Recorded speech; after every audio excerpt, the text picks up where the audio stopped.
You showed me that Dennis Prager video. Which one was that? It was an argument about Israel where he was talking about why Israel deserves to exist and stuff. After being there, man, holy shit. I feel like people have no idea I didn't even know what the hell was going on until I went to Palestine and saw how crazy it was. But what man, is it like? Tell me, give me your thoughts and your so experience. Everyone mistakenly thinks that Hamas like controls Palestine. That's not true at all. There's three different areas that were drawn up with the original partition. It's the West Bank, which is totally under military rule by Israel. And then there's the Gaza Strip, which is like the open air prison, which they bomb the shit out of like every couple of years, and Hamas controls that area. And then there's Jerusalem, which is an international city center that both Arabs and Jews live in. But the West Bank has been occupied militarily since 1967, and it's complete martial law. There's checkpoints. All political parties are illegal. You can't. Having a gun is like the least of it. You can't hold a flag. You can't belong to a political party. You literally can't do shit if you're a Palestinian. You just have to sit there and submit. And even if you share a photo of someone who was like killed by an Israeli soldier, you go to jail. And you go to jail for the amount of like months that. What? Yeah, based on the shares and likes of the photo, they'll penalize you more and put you in prison for longer and longer. I mean, I'll just tell you one story. If you put a photo on social media, like you put of someone who on Facebook, died, and they'll be like, "You're sharing a martyr and inciting people to like commit suicide, like on behalf of Palestinians. You go to jail," and they put them in jail. There's 99.7% conviction rate. Kids are tortured. Kids are in prison. It is absolutely insane. We went to the first day that we were there. We went to a funeral of some guy, some farmer who was shot by Israeli forces, and we went to the funeral. It was horrible. You know, all the women are wailing and crying. And as we're leaving, the Israeli forces had set up a checkpoint right outside of this dude's house and started tear gassing and shooting rubber bullets like at people who were simply attending the funeral, just to punish people for attending the funeral. We went to another girl's house named Aya, who got shot in the vagina for peacefully protesting at some protest, and they shot 200 people that day. One guy next to her died, another guy was paralyzed. They have a policy called shoot to cripple, where they shoot guys in the dicks. Yeah. Oh, it is fucking nuts, man. The West Bank is no joke. I thought that I was going to die several times. We were at this checkpoint going through Calandia, and there was this old man walking, like clearly drunk or something, and kind of like walking a little bit toward the checkpoint. They started shooting at him.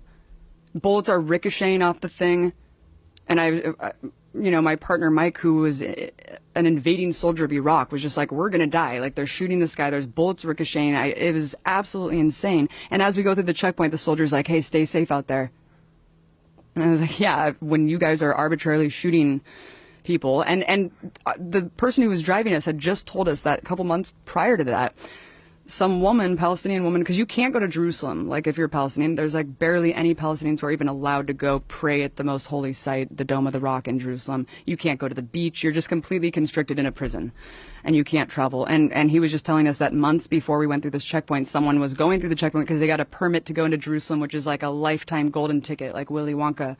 And they're walking, and she just got executed. And then what? Yeah, she just got executed, and she was bleeding out at this checkpoint, and her little brother tried to help her, and they shot him too. And they're like hiding the video of this. Why And this is they just a shoot day her? because they fucking hate Palestinians, and Palestinians are animals to these people. It's sick, man. It's sick.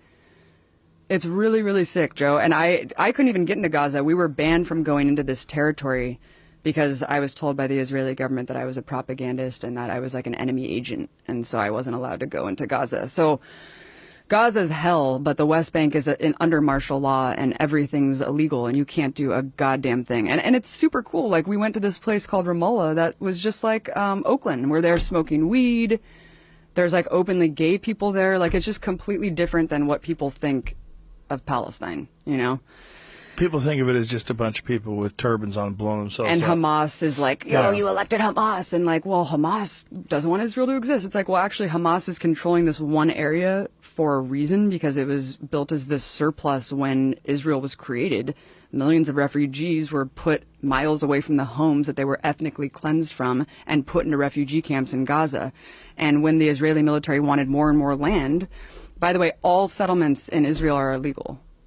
All of them are illegal in the West Bank, but they just keep creating more and more and more. And we would go to these villages of just Arab people living in these villages, and the settlers will come. You have to be a fanatical fucking asshole to move from California to an Arab village in Palestine and set up a goddamn tractor trailer and just live on top of their home. And they can have giant machine guns. They can firebomb you, they can shoot you, they can beat you up. They're protected by the state. You can go with a tractor trailer, set up a home. The state immediately runs a water line, a power line, and a military outpost to protect you. And the Arabs are just sitting there waiting to get killed or attacked. It's absolutely insane. And the way home demolitions work are insane too, because like they either deliver a piece of paper with a rock over it, and they're like, here, if you find it, good for you, and if you don't, then you're screwed. And that's if you're lucky. If you're not lucky, your home will be invaded by settlers, and you'll be forced out of your home. There's videos of this all over the internet of like groups of settlers going and literally taking over Arabs' homes, and then they just are forced out. It's crazy, man. It's completely way crazier than I ever could have imagined. How long were you over there for? A month. Whoa. Yeah. Yeah. And we were simply, and people want to quabble about like, oh, it's not apartheid. There are different fucking license plates for Arabs and Jews. Like, you cannot go to areas. Like, Israeli soldiers were arbitrarily set up checkpoints and just shut you out of your neighborhood and force you to walk 3 miles to your home. Like, they can do whatever they want because you are under martial law.